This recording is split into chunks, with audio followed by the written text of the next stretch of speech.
From the page to your ears, this is the Tropic Takes, where stories don't stop at print.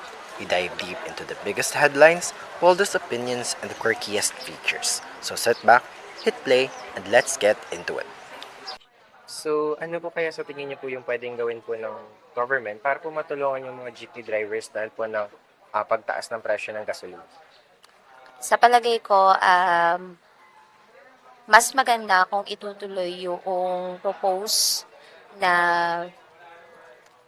proposed bill ng ng ni PBBM na tanggalin or isuspend muna temporarily yung excise tax as well as yung VAT na ipinapatong natin sa fuel kasi mas malaking tulong yon sa ating mga jeepney drivers para hindi ganoon kamahal yung gasolina or yung crude oil na bibilhin nila para sa pag-transport nila.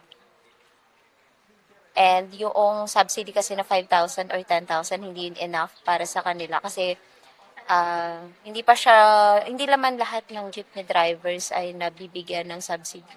Limited lang, 'di ba? So sa tingin ko, mas okay kung isususpend mo na yung excise tax and VAT. Yun lang. That's a wrap for today's episode of the Tropic Takes. Until next time, keep talking, keep listening, and always stay in touch.